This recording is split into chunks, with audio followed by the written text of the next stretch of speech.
Hey guys, welcome to the channel. I have another testing video for Marine computer. This time is on a Volvo Penta 5.7. This is a 4G e-controls. For those that are more familiar with the Marine side, this is exactly what we're looking in here. This is very close to, let me just brought it here, the one from Wake Falls Marine. This is a little newer. That is an older one still with all the uh, grommets and everything installed. It looks like it has been painted a few times. You can see the detail here. Customer name is Jerry Oquendo from Florida. He's concerned. Let me just read it here. It says this ECM is out of a 2004 Volvo Penta. Let me actually 1 second. Just wanted to cover his information. So it says 2004 Volvo Penta 5.7, run great until about 2 weeks ago. Started immediately cutting out erratically when then eventually shut off. It would not restart. I brought it back home and I started some diet text, fuel pump 59, spark all the way to plugs. I go to install my injector testing noise and find no power.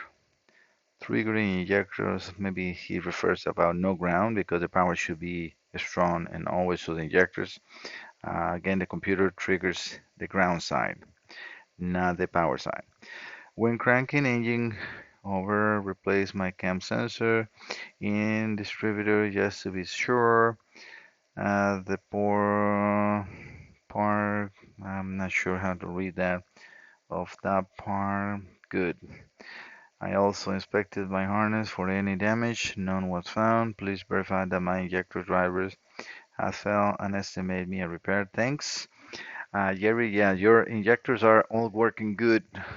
We have, as you can see, injector milliseconds. They're all working properly. I have the oscilloscope connected. What we see here on this on the scan, sorry, on the screen is the red channel is injector number one.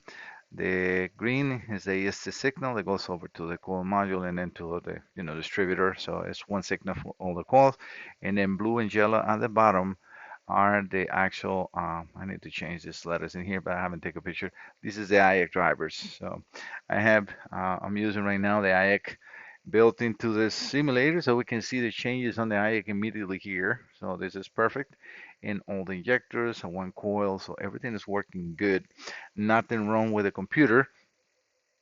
I can turn it off and then repower it up. We'll see pretty shortly that I lose communication with Diacom. I have Diacom in the background.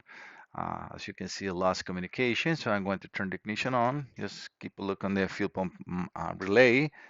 That is active and it goes off, so that's completely normal and it starts right away. So not an issue about starting. We have 601 providing 652 RPMs. Again, we can see all the signals in here. So what I'm going to do is just minimize a little bit the actual oscilloscope and share the screen with the Diacom, which is the diagnostic software we have here. For boats, yeah, I don't see any issues. I did see a few faults that I'm going to run by you as far as something that might be a problem in the boat. Most likely the cam sensor signal for the injectors. As far as the coils, yeah, you have this ESC signal is steady. I mean, everything is there. I can change the time in 200 milliseconds per division, so it's a long time. It's like a minute and a half. Almost 2 minutes, sorry, 2 minutes total, not almost 2 minutes total.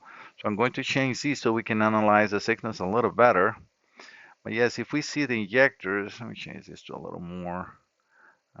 We can see a good oscillation of the injector after. So that is a very good um, injector signal.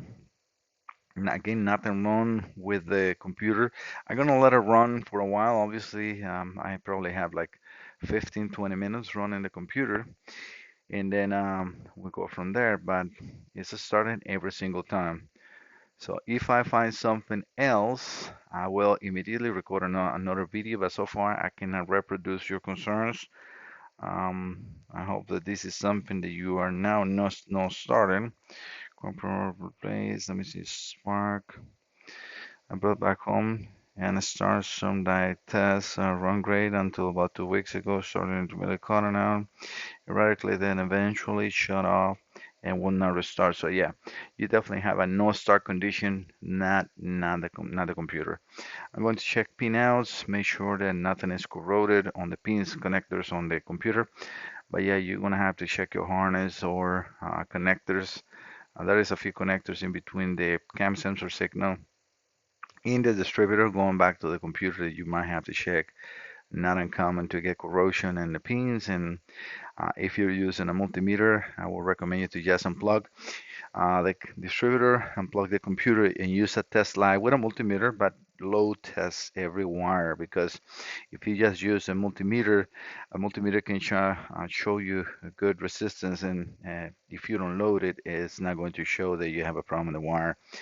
Again, let me just keep proceeding with the test. I'm going to take a picture of what I'm doing right now for yours and my records. But yeah, again, everything is working good. All right, guys, this is what I usually do for all customers that are sending a computer to test. I do a full test. I'm going to also increase the RPMs because right now I'm in idle, and I usually run it like 20, 30 minutes in idle, and then I run it around the same 20, 30 minutes around 3000 RPMs.